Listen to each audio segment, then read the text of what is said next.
وآل محمد.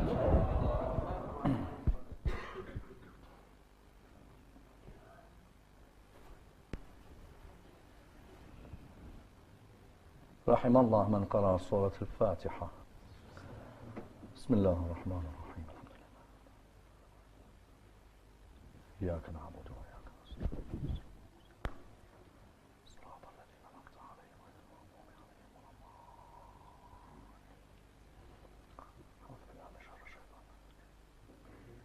بسم الله الرحمن الرحيم.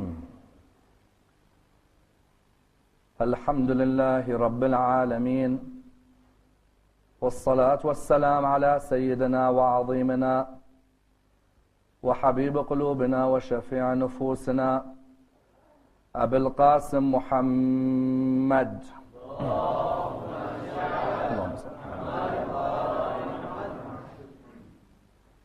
وعلى أهل بيته الطيبين الطاهرين وأصحابه الغر الميامين. الحمد لله الذي جعلنا من المتمسكين بولاية سيدي ومولاي علي بن أبي طالب. اللهم صل على محمد.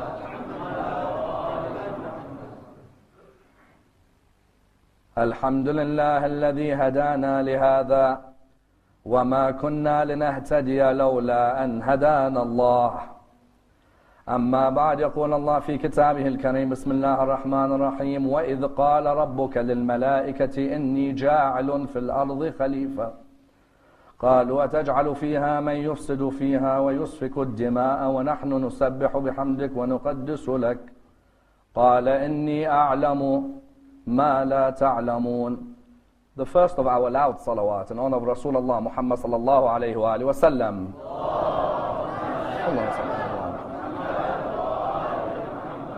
The second in honor of Amir al-Mu'mineen Ali ibn Abi Talib. Allahumma salli ala Muhammad wa ala Muhammad. The third with your loudest voices in honor of the Imam of our time, Imam Sahib al-Asr wal-Zaman. Allahumma salli ala Muhammad. Respected scholars, brothers and sisters, Assalamu alaikum wa rahmatullah wa barakatuh. The discussion concerning the future of Shia Sunni unity and dialogue is a fundamental discussion within Islamic thought, and is a discussion which affects the lives of over 1 billion Muslims in the world today. A discussion from which many a lesson may be learnt, and indeed many an example may be derived, and a discussion with a historical basis and a contemporary significance. The discussion concerning Shia Sunni unity is a discussion which has legal repercussions, ethical repercussions, as well as theological repercussions. Each and every one of us within this hall would have gone through a particular lecture or a particular seminar or a particular analysis from a scholar or a mystic or a historian at one point or another, who has sought to elaborate on the importance of unity between the different schools in Islam, either in our household or within our communities, or indeed, for example, from a cleric who leads our school. You find that there has always been an analysis on the future of Shia Sunni unity in the lives of a Muslim in the world today. And indeed you find that many different opinions are posited whenever the discussion of Shia Sunni unity emerges. As in, we know very well from the traditions of the Prophet and his family, there are many traditions which indicate that this religion would be divided into a number of sects, with certain religions going as far as saying that the religion would be divided into 73 sects. Some saw this division as being a mercy. Hence you find that some Muslims believe that the differences in opinion between the Muslims is a mercy for the community. Others, on the other hand, found no, that it was of the utmost importance that a person attach themselves to a particular sect, and that the total aim of each sect was to try and reach the sunnah of the Prophet and the way he lived his life. Indeed, whenever you bring up the discussion of Shia Sunni unity, the responses in terms of whether it's a myth or reality are different. As in, there are some who, when you talk with them about Shia Sunni unity, reply to you that this is all a myth. There is no such thing as Shia Sunni unity. You ask them why. The first group reply by saying that if you were to examine Islamic history, some of the most humble and some of the most pious scholars from one school were killed on the orders of scholars from another. As in, they may point to you, for example, Shahid al-Awwal, Shahid al-Thani, for example, in the 16th century, were killed upon the orders of fellow Muslim scholars. The first group come and say, how do you expect us to achieve Shia Sunni unity when this is all a myth? The schools can never come together. When you ask a second school, what does unity mean to you? They reply by saying, if unity means that I compromise my beliefs so that I please another school in Islam, then keep that unity for yourself. That's a second understanding. Then there's a third school which comes forward and states, we live in a multicultural society. We live in a multidimensional society. Either I learn to appreciate difference, otherwise I will not be able to survive in this world. As in, the world today is different than it's ever been. In the world today, you have a Jewish neighbor, a Christian doctor, a Hindu lawyer, a Buddhist accountant. If you're not willing to live in harmony with people of other faiths, then you're certainly never going to live in harmony with people of your own faith as well. Likewise, vice versa, the day you are able to understand the beliefs of people in your own faith, then you'll respect and tolerate those of others. In other words, such a discussion is such a contemporary discussion. Why? Because we all ask ourselves this discussion today, this question, that is Shia Sunni unity something that should be part and parcel of our lives? Or is it a myth of people who dream of a utopia that will never happen? And that's the basis of my analysis for the next 15 nights. The basis of the analysis seeks to dissect the following question. That is Shia Sunni unity part of the ethical dimension of the Quran? If it is, what is the definition of unity? And then over the next 14 nights, what are the 14 most controversial areas which if a person from every school of Islam approached with tolerance, there would be less differentiation and less disunity in our communities today. And that's why an important point has to be understood before we go into the analysis. What is it? When I talk of Shia Sunni, these two terminologies, have I truly appreciated the heritage of both these two groups? As in, if I come to a Shia now, and I say to him, tell me about the heritage and the literature of 1,400 years of Sunni thought. Are they able to elaborate on 1,400 years of Sunni law, of Sunni theology, of Sunni ethics, of Sunni mysticism?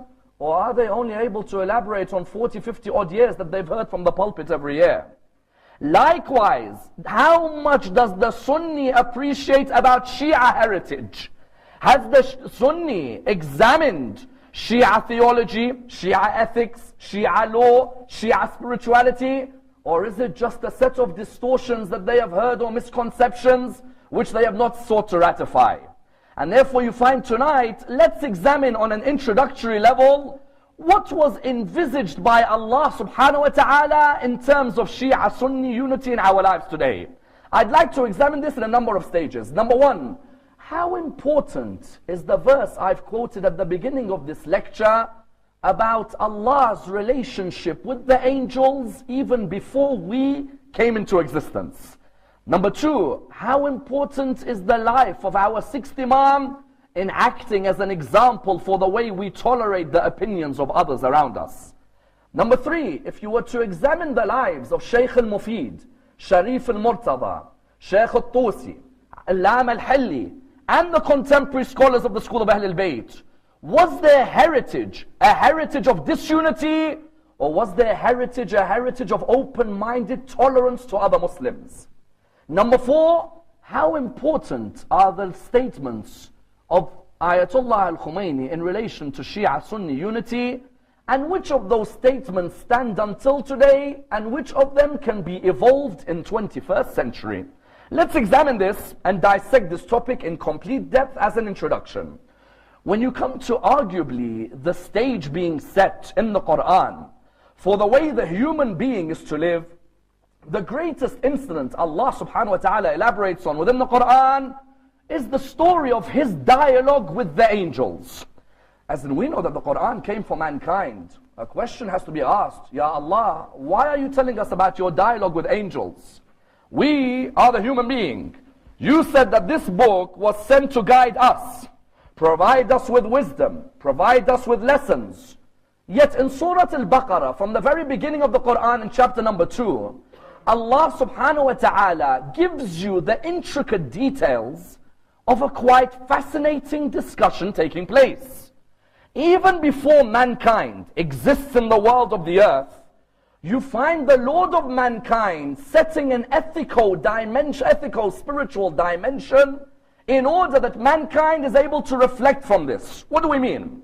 We mean it's as if Allah subhanahu wa ta'ala was providing us with a vision for how we cooperate with each other by telling us, I want you to reflect on me and my angels and the way we discuss with each other. What do we mean?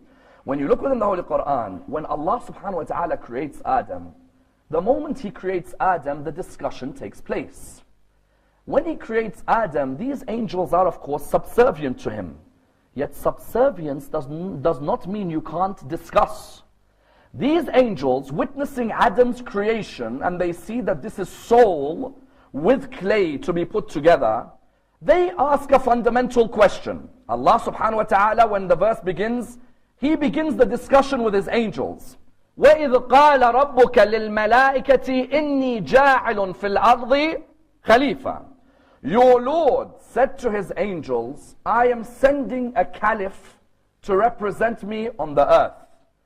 The angels do something quite interesting. When they look at the makeup of Adam, they notice that the makeup of Adam is what? The makeup of Adam is intellect, desire, anger, and imagination. Isn't that the soul of the human being? What are we as human beings? Our soul is made up of 4 faculties: reason, anger, imagination, and desire. When the angels saw the makeup of the human being, the first aspect of what they reflected upon was the negative aspects. When the angels saw this, they said, قَالُوا أَتَجْعَلُ فِيهَا مَنْ يُفْسِدُ فِيهَا وَيُسْفِكُ الدِّمَاءَ وَنَحْنُ نُسَبِّحُ بِحَمْدِكَ وَنُقَدِّسُ لَكَ. It's a quite beautiful question they pose. Are you going to send someone who causes mischief and bloodshed while we sing your blessings and worship you?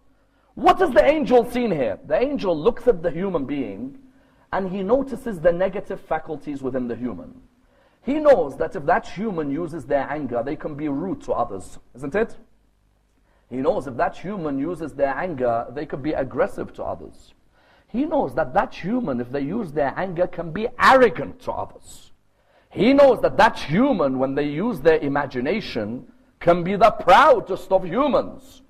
He also knows that if you combine all those features of a human together, whichever Allah they believe in, they could end up destroying anyone who differs with them, isn't it? So the angel looks towards the Lord of the heavens and says, أَتَجْعَلُ فِيهَا مَنْ يُفْسِدُ فِيهَا وَيُسْفِكُ الدِّمَاءَ وَنَحْنُ نُسَبِّحُ بِحَمْدِكَ وَنُقَدِّسُ لَكَ. You are going to send someone who has the attributes to destroy, who has the attributes to make fasad on the earth, indecency. We are here for you. We are the ones who constantly sing your blessings. We are the ones who worship you.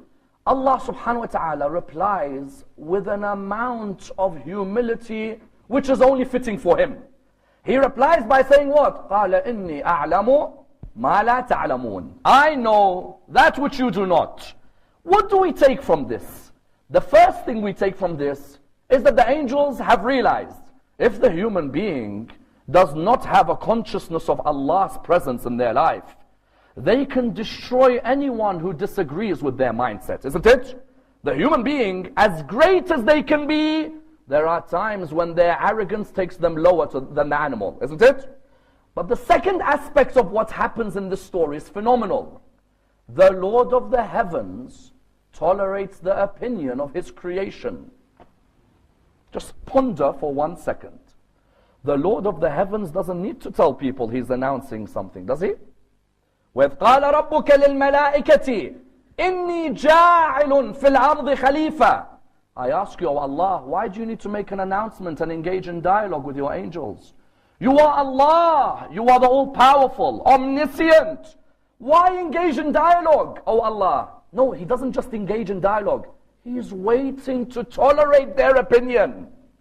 They reply with the greatest of audacity. But it's an audacity because they know that their Lord is so merciful, He won't punish them for being different. They reply by saying, are you going to send someone who causes mischief and bloodshed? As in, I tell you, me and you, do we have the audacity to speak to Allah like that or no? Honestly, ask yourself, would you ever turn around to Allah and say, when you've seen a creation, how many times when your child says to you that, how is it that Allah did? Don't talk about Allah in that way. Allah subhanahu wa ta'ala, everything He does, you're not allowed to question. But ya Allah, hold on. The angels are telling you, are you going to send someone who causes mischief and bloodshed? Does Allah reply back to them by saying, how dare you differ with my opinion? I am Allah, I am never wrong. You are my creation, you can be wrong. No. Allah subhanahu wa ta'ala set an ethical, spiritual dimension from the beginning of the Quran, which He wanted mankind to reflect upon, which is what? If I, the Lord of the heavens, can tolerate the opinion of my creation, then you as my creation should tolerate the opinion of my fellow creation as well. Understand this point? I, the Lord of the heavens, am tolerant of an angel who's questioning me. An angel who may even have a difference with me. Did I turn around to the angel and say, you're doomed to hell, I'm the only one going to heaven? We're the chosen people, you are doomed. No.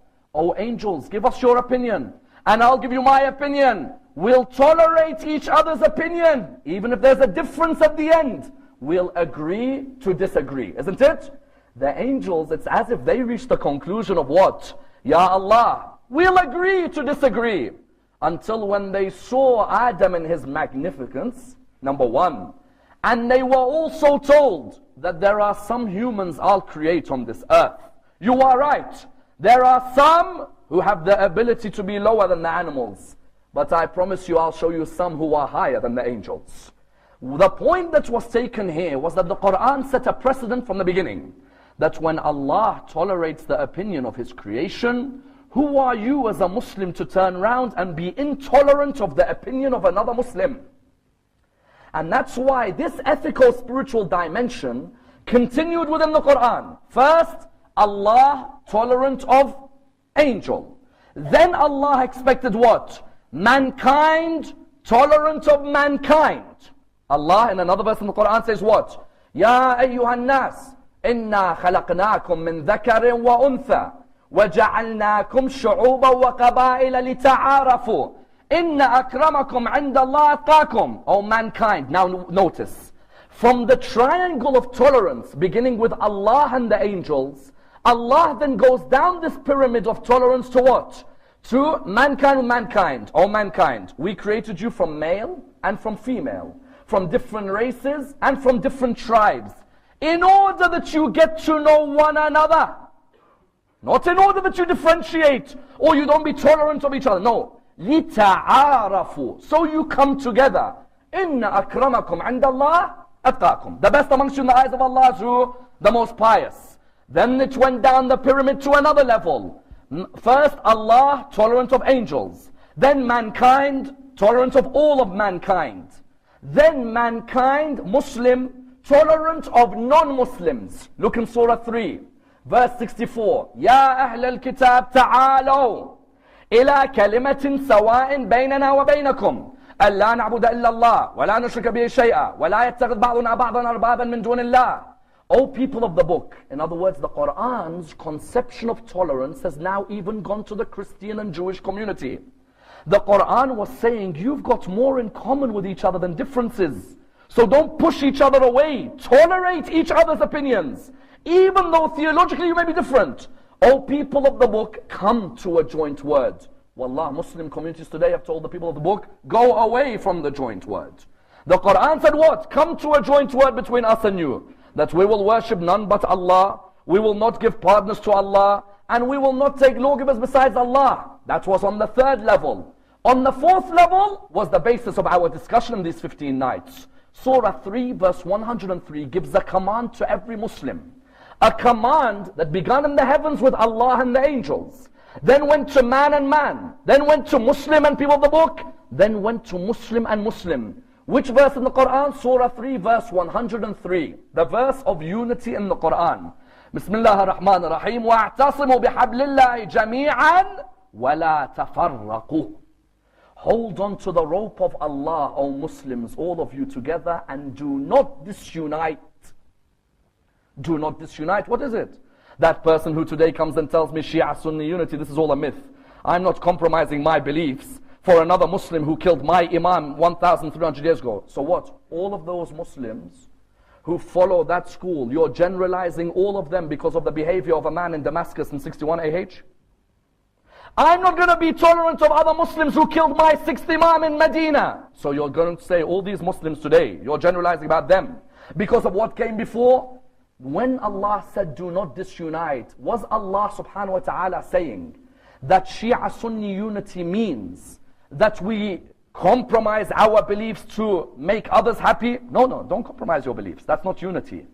Unity is when I am tolerant of the beliefs of another Muslim, but I may agree to disagree with them at the end, having studied their heritage and them studying mine. That's unity.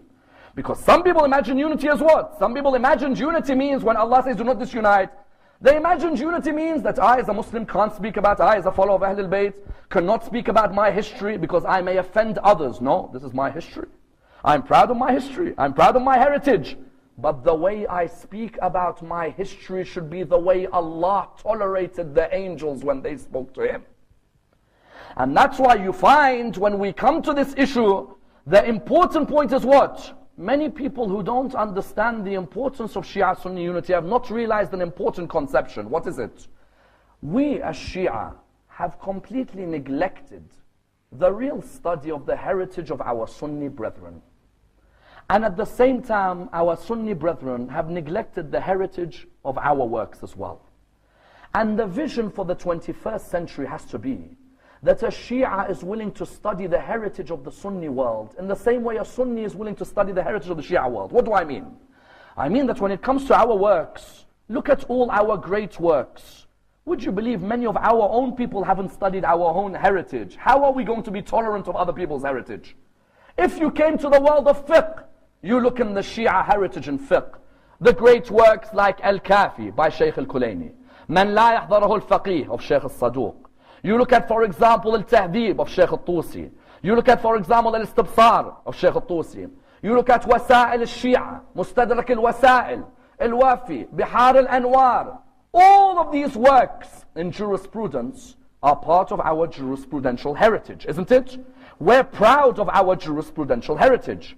But we also have a theological heritage. Shaykh Al-Mufid left us theological heritage. Shaykh Al-Saduq left us theological heritage. Sharif al-Murtada left us theological heritage. Alam al-Hilli left us theological heritage. Shaheed al-Awwal, Shaheed al-Thani. We're also proud even further of the mystics in our school, the men of philosophy, who opened the mind of the human being in our heritage. People like Mullah Sadra, whose works survive until today as the height of philosophy, and others who managed to ensure that that spiritual mysticism within the school of Ahlul Bayt remained. We're proud of the manuscripts that exist with us until today. Manuscripts from the 9th century, the 10th century, 11th century, which have been collected. In the same way, I as a follower of Ahlul Bayt am proud of my heritage. Have I truly gave meaning to unity by studying the heritage of other schools in Islam? What do I mean? Do you know how much heritage our Sunni brothers have? And how I tell you, we have not studied more than 300 years of Sunni heritage. And I believe it's an embarrassment on our part. Don't fall into that trap where you think you are God's chosen people on earth. No.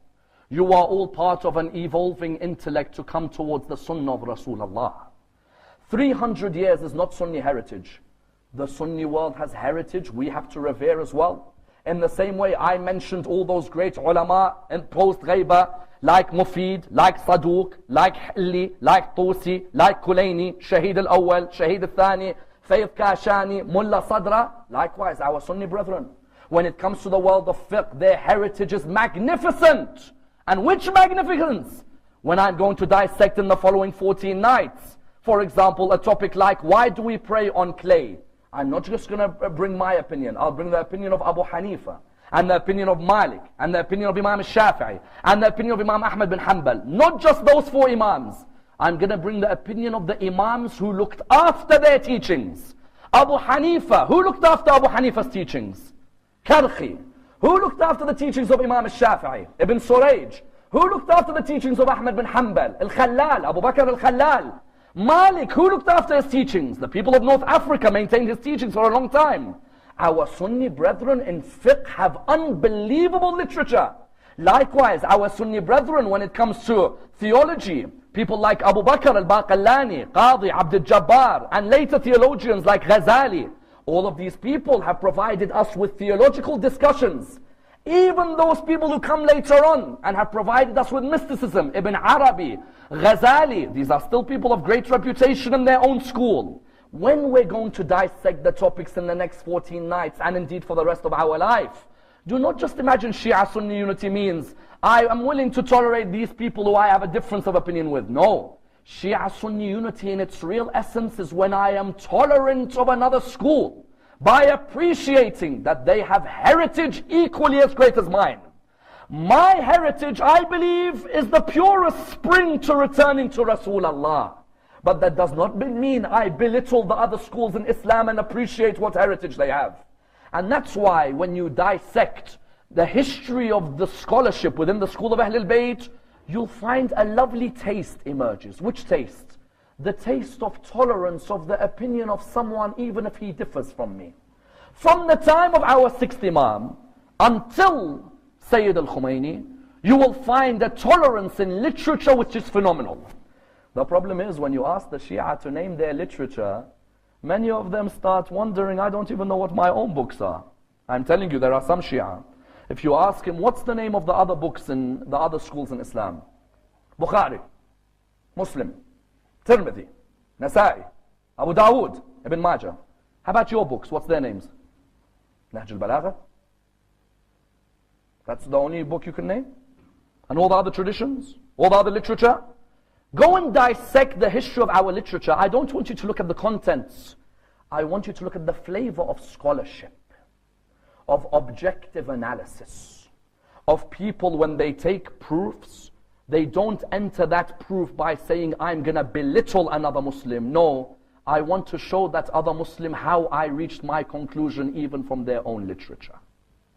Look from the time of Imam al-Sadiq. Imam al-Sadiq alayhi salam, do you know why many people respect him? What's the reason people have reverence for Ja'far bin Muhammad? They have the reverence for Ja'far bin Muhammad because of what? You know, Ayatollah Burjordi, may Allah bless his soul, one of his greatest works he wrote was called Athar wa Ta'lifat Ja'far al-Sadiq. The legacy and the literature of Ja'far al-Sadiq. Within that book, do you know what he says? He says, look how many of the great ulama of Ahlul Sunnah wal Jama'ah graduated from the class of Imam al-Sadiq. But he says, you know what the beauty was? Imam al-Sadiq as an Imam of Ahlul Bayt could have easily turned around to these scholars and said to them, all of you are wrong, I am the only right one, I was designated by God, I am infallible, you are fallible. This means that all of you will perish in hell and I'm the only one who goes to heaven. No. When you look, he says that Ja'far bin Muhammad's words, he says he said the legacy which the Quran began in the heavens between Allah and the Malaikah. That Ja'far bin Muhammad knew, if my Lord was tolerant of the angels when they spoke to him, and he is my Lord, how then can I not be tolerant of his creation? So you found Imam al-Sadiq, you know, whenever he would give an opinion, we have a particular class in the seminaries, when we come to a hadith, if it says, هَذَا رَأِي أَهْلِ الْكُوفَةِ, this is the opinion of the people of Kufa, that's Imam al-Sadiq saying, that's the opinion of Abu Hanifa. He won't necessarily say, هَذَا رَأِي Abi Hanifa. No, he says, هَذَا رَأِي أَهْلِ الْكُوفَةِ. This is my respect for the opinion on this issue of the people of Kufa. One of the topics we'll dissect over this coming week is what? Is the opinion, why do we not pray Salat al-Taraweeh whereas other Muslims pray it? It's going to be one of our discussions. Imam al-Sadiq would say, this is the opinion of people of Kufa on Taraweeh. وَهَذَا رَأِي أَهْلِ الْمَدِينَةِ. And this is the opinion of people of Medina. Of who?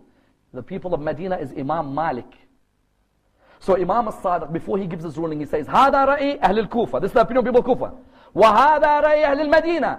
وهذا رأي جعفر بن Muhammad. And this is the opinion of Ja'far ibn Muhammad. Ya Imam, but you are the Imam. Why are you so concerned about the opinions of others? Because I am not concerned about my ego. I'm concerned about bringing people towards Rasulullah's Sunnah. If it's about my ego, I will say, only listen to my opinion. No. Malik has an opinion. Abu Hanifa has an opinion. They have their proofs. I have my proofs. Let's discuss each other's proofs and see which one brings you closer to the spring. Do you notice I mentioned the analogy of the spring? Why? Spring of water. The water flows and flows. I do not deny that in this spring of water which flows, those who follow Abu Hanifa will get some of the water. Some of the original spring, those who follow Abu Hanifa, some of it will come to them. And some will come to Malik. Yet I believe the most spring of water you can get is Ja'far bin Muhammad in the essence. I'm not denying another Muslim may feel the taste of the original oasis of Rasulullah. I'm not denying. There are Muslims who pray Salah, who fast in the holy month of Ramadan, who read the Quran. Some of the oasis came to them, isn't it? But this pure spring fell in the laps of Ja'far bin Muhammad. Therefore you find Imam al-Sadiq in his time, then the ulama of Al-Muhammad began to take this heritage on in their life. Which heritage? They could have easily sheltered themselves to their community of Shia and not discussed the opinions of Ahl al-Bayt with any other school. No.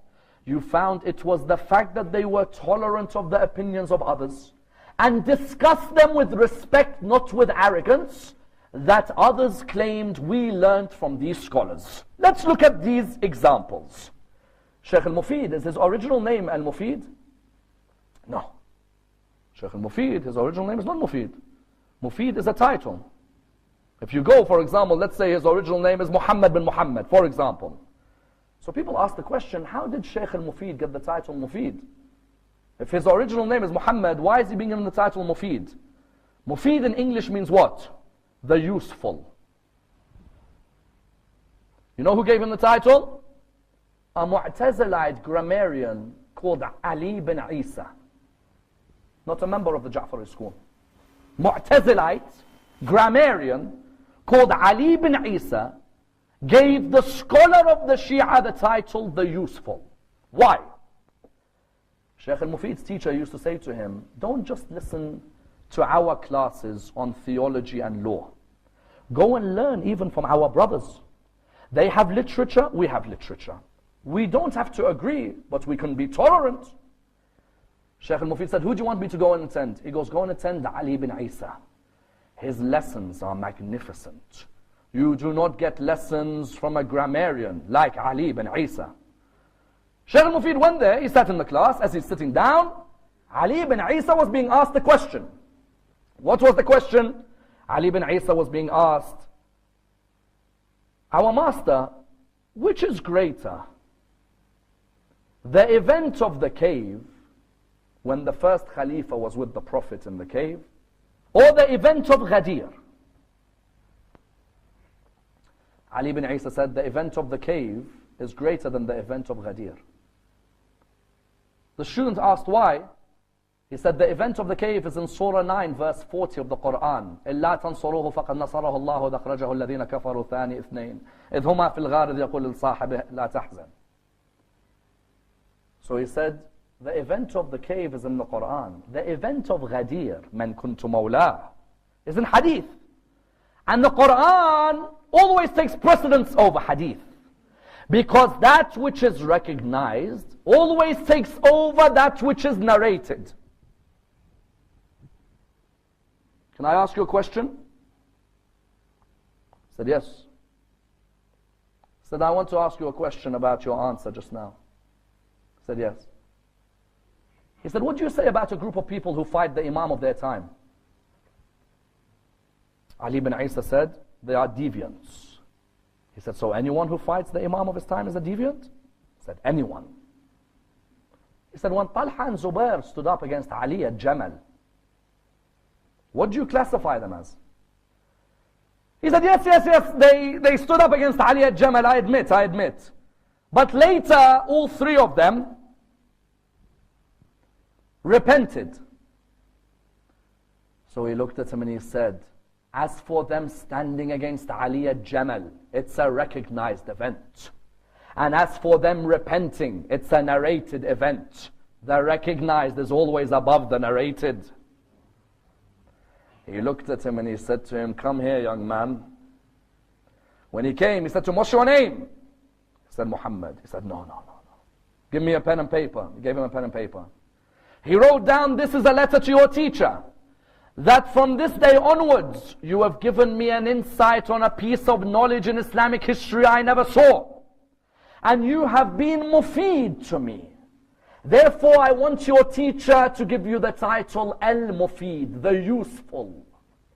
Shaykh al-Mufid, had he not engaged in dialogue and was not tolerant of this man's opinion, Shaykh al-Mufid would never have got this title. But Shaykh al-Mufid knew Imam al-Sadiq was tolerant of others' opinions. Imam al-Sadiq did not build a school where you attack everyone. No, you show the difference, but you show it with respect. Likewise, if you look after Shaykh al-Mufid amongst the students is who? Amongst the students, Sharif al-Murtada. You know Shaykh al-Mufid used to teach many students. One night in his dream, he sees Fatima al-Zahra knocking at his door. Allahumma salli ala Muhammad wa Muhammad. He sees Fatima al-Zahra knocking at his door. Salaamu alaykum, alaykum as-salam.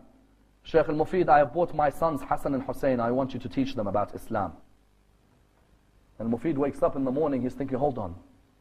Did I just see Fatima al-Zahra telling me to teach Imam Hassan and Imam Hussein about Islam? As he thought that, the door knocked.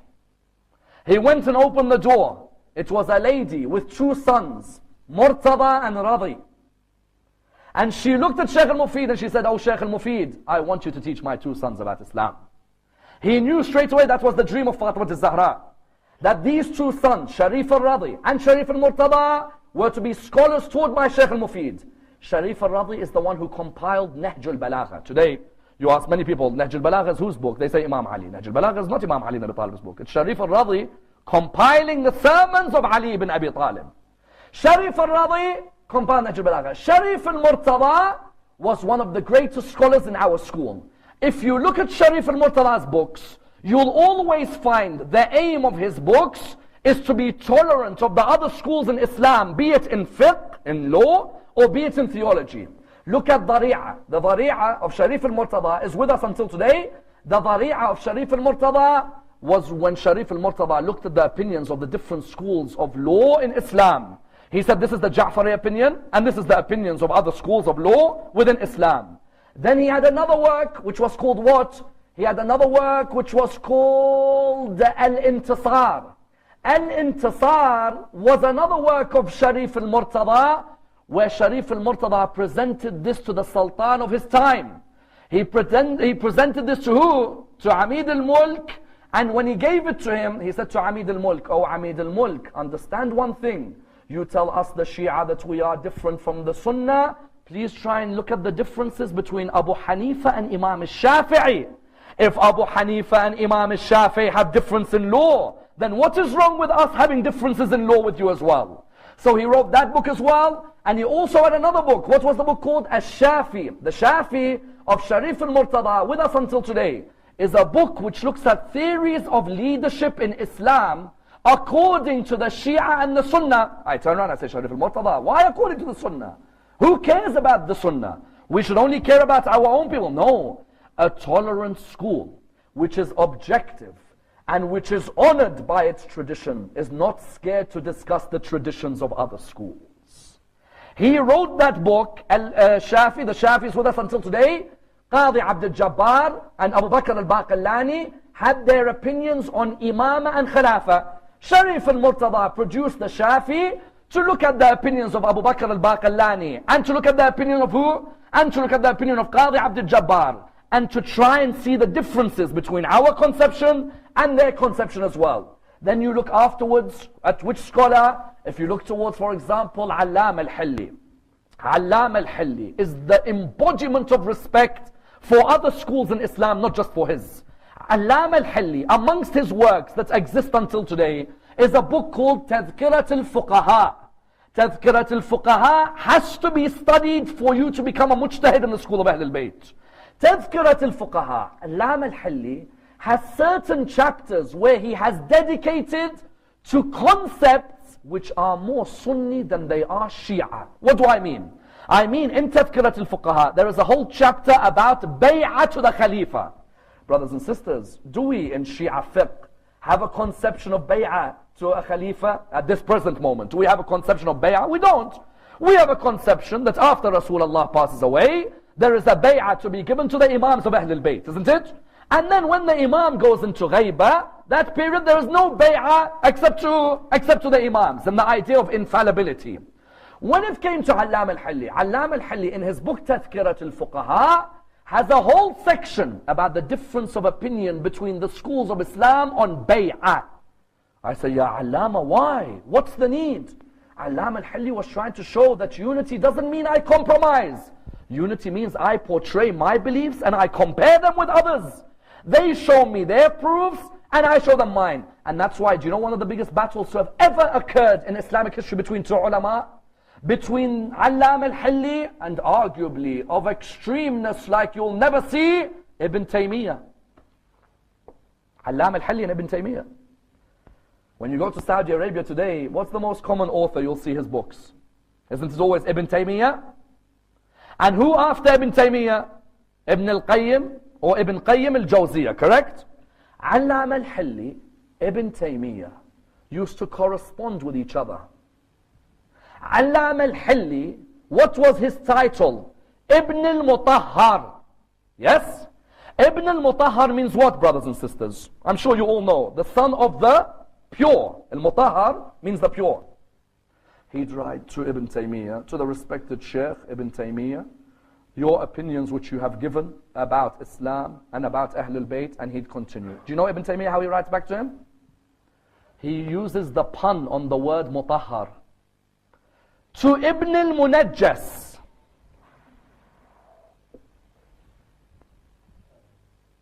Ibn al-Munajjas. Allama al-Hilli's name is Ibn al-Mutahhar. Imagine someone insults your family name like that. Do you think Allama al-Hilli fell to his level or no? The problem with some Shias, when we're insulted, we fall. We forget that moment with the angels, don't we? Had that moment with the angels remained in our psyche, we remember that our Lord was not offended by the angels questioning Adam, isn't it? This man with his rudeness says Ibn al-Munajjas, the son of the impure.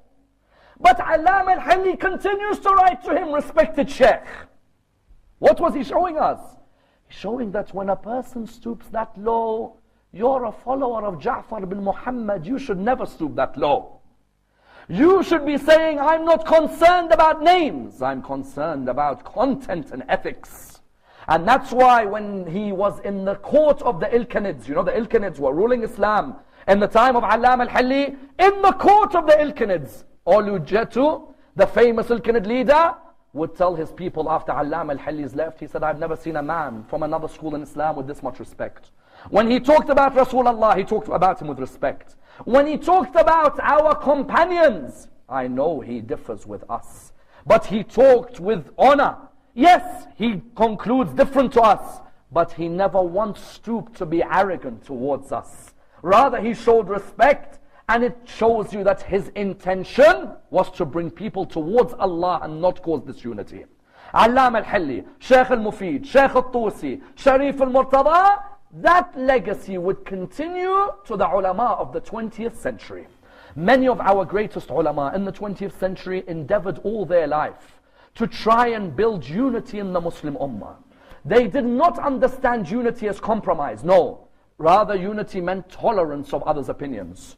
Do you know Ayatollah Borojordi and Sheikh Mahmoud Shaltut of Al-Azhar, between 1947 and 1959, for 12 years were in discussions with each other about the differences in the schools and how to tolerate each other's opinions. How to tolerate the opinions of Abu Hanifa and Malik and Imam al-Shafi'i and Imam Ahmad bin Hanbal and Imam Ja'far al-Sadiq, until because of this dialogue, in Al-Azhar, the 5th school of fiqh became the Ja'fari school. As in today, I am saddened when I see Al-Azhar and some of the bigoted responses against the school of Ahlul Bayt. Whereas you found Ayatollah Borujordi with that reproachful movement. Al-Azhar, which was named after Fatima al-Zahra. Al-Azhar was built by the Fatimids. And it was named Al-Azhar after Fatima al-Zahra because of their love for Fatima al-Zahra. Originally it was an Ismaili institution. The Fatimids who were ruling. They named it Al-Azhar in Egypt, in Cairo. You found that for 12 years they worked together. Then what did you find? Because the ulama of Ahlul Sunnah were seeing the ulama of the Shia have tolerance, you found ulama of Ahlul Sunnah in the 20th century started to include Ja'fari fiqh in their fiqh books. Sheikh Muhammad Abu Zahra, for example, you find in his book, he writes, this is the opinion of Abu Hanifa, and the opinion of Malik, and the opinion of Shafi'i, and the opinion of Ahmad bin Hanbal, and the opinion of Ja'far ibn Muhammad. Likewise, Sheikh Muhammad Jawad Mughniya has a book with us until today, which is studied by our brothers, which is called The 5 Schools of Islamic Law. Sheikh Muhammad Jawad Mughniya, why did he write the 5 schools of Islamic law? Is it because Sheikh Muhammad Jawad Mughniya was scared? He was being diplomatic? No, it's because he was saying, oh Muslim, on wudu, which I'm going to discuss in a few nights, what is the difference in our wudu with our brothers in other schools? Another question, when you combine the salah, why is it we combine and our brothers separate? That's another question we're going to ask in the next few nights about the differences of opinion and how they emerged. Another question, why do we pray with our hands down but our brothers pray with the hands folded? What was the origin of this in fiqh and how did it develop in the 2 schools? All of these questions Sheikh Muhammad Jawad Mughniya would discuss, but not according to his own opinion. No. So this is the opinion of Imam al-Sadiq, this is the opinion of Abu Hanifa, of Malik, of Ahmad bin Hanbal, and of al-Shafi'i as well. And that's why, because of this open-mindedness, you found further scholars of Najaf began to continue in their books to talk about Islam as an ummah, not just Islam as a Shia. It became Islam the ummah. Look at the works of Sheikh Muhammad Hussain Kashf al-Ghata. Look at the works of Sayyid Sharaf al-Din al-Musawi, especially al-Fusul al-Muhimma, fi ta'lif al-Ummah, this particular work, which looks at the opinions of all the schools within the religion of Islam. And that's why, brothers and sisters, because of the tolerance of our ulama towards the opinions of others in the school of Ahlul Bayt, you know what began to happen? Indonesia, Singapore, Malaysia, began to revere in the 1980s our scholars and their opinions. Do you know how many people in Indonesia have respect for 2 ulama of the 20th century from our school? And Indonesia is not necessarily a country with many followers of Ahlul Bayt. Those of you who know. Do you know which 2 ulama have had great effect on the minds of people in Singapore? In Indonesia, Shaheed Mutahari and Shaheed al-Sadr. Why? Because whenever they wrote any work, it was always an objective analysis with tolerance. I defy anyone to bring me a work of Shaheed al-Sadr or Shaheed Mutahari which is bigoted, which is arrogant, which has no respect for other Muslims in the world. Do you know why they idolized these 2 scholars? They didn't look at them as Shia. They looked at them as open-minded human beings. Human beings who were all looking to bring the rest of humanity towards that which is good. In universities in Indonesia, they would study the politics and the mind of Muhammad Baqir al-Sadr because of his books, Our Philosophy and Our Economics. And do you know what the Shia were doing at the same time? The Shia at the same time were saying, Muhammad Baqir al-Sadr is not one of us. So why is not one of us? Say, because in the book Fadak, he has a book called Fadak in Islamic history. In the book Fadak, he wrote Al-Khalifa Abi Bakr.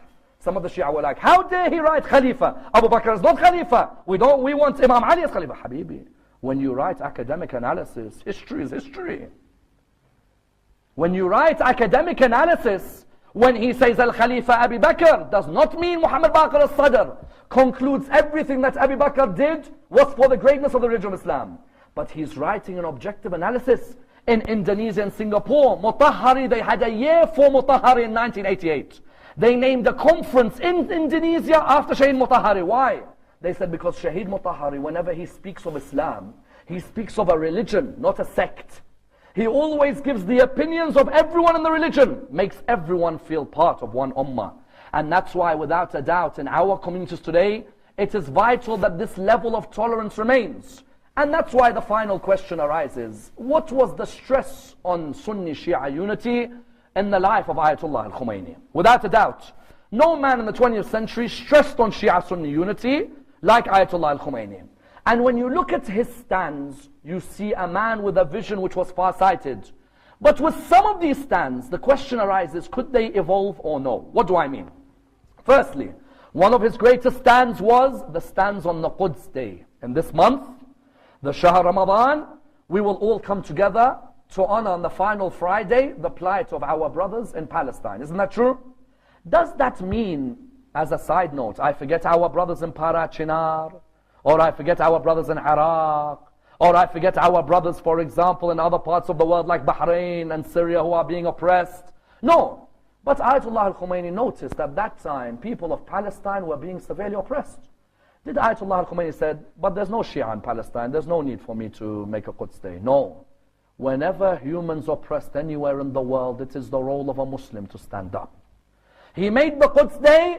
Many Muslims, because of that, respected him by seeing he's a man of tolerance, isn't it? Then in another quote, he says what? Whoever calls himself Sunni or Shia is neither. And which idea? And the idea that if all your life is going to be a battle between you and the Sunnis, we're going to end up being divided and conquered, isn't it? As in if all our life, all we are concerned with is fighting each other, then at the end of the day we're going to be defeated. He said, therefore, whoever calls himself Sunni or Shia is neither, if that's your mindset. But then number three, there's a third area which I believe Ayatollah al-Khomeini himself would have wanted evolution in today. There's a line where he says, the Sunni and the Shia fight whether they should fold their hands or whether they should keep them by their side. Whereas there are some countries which are plotting as to how to cut our hands. At the time, I agree with him. In his circumstances, he was witnessing that Muslim countries were siding with enemies to attack Iran. And that he was witnessing there are scholars who are fighting, should I put my hand by my side or should I fold my hand? While Muslims were being killed and their hands were being chopped. Yet I say today, I think this statement needs an evolution. Yes, at that time, folding or by the side was something not important. We should have been defending the rights of Muslims. That I agree. But today I believe we need to discuss why is it that we as the school put our hands by our side? And why is it that other schools fold? Because the only way we're going to build a healthier community in Africa, in America, in Europe, in Australasia, and importantly in the Middle East, is when we start dissecting our heritage and respect the heritage of others. The moment we start realizing why we pray by our sides and why our brothers fold their hands, why we wipe the feet and our brothers wash their feet, why we pray on a moor and our brothers pray on carpet, why we combine our salah and our brothers separate, is it the aim that we want to cause disunity? No. Rather the aim is that maybe by us opening our minds to research on each other's faiths, there will be much more tolerance of each other's opinions. In the 80s, the Ayatollah Khomeini's opinion stood still, and it was right, and it made sense. Whereas in the year 2012, there is a need for us to finally open up and go to the very roots of our legal and theological system, in order that we not only respect our heritage, but have appreciation and tolerance for the heritage of other Muslims in our environment today. We pray to Allah subhanahu wa ta'ala to raise us with Muhammad and Al Muhammad, and to bring unity between the Muslim Ummah in this, the holy month of Ramadan. Allow us to be amongst the followers of the message of Muhammad and Al Muhammad. Raise us with the Imam of our time, Imam Sahib al-Asr wal-Zaman. As I said, brothers and sisters, inshallah, the next 14 nights we'll look at the 14 areas of most controversy and see what is the differences between our school and other schools and how these differences emerged on each one of these areas. Inshallah, we will dissect them, all of us, together with the mercy and the blessings of Allah subhanahu wa ta'ala. If you can recite a Surah Fatiha for my uncle, this is the 1-year anniversary of his passing away last year in Mashhad. But before it, the loudest of your salawat.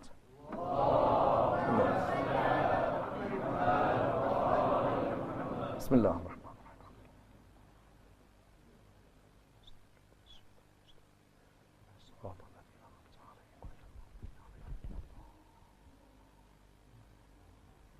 Allah.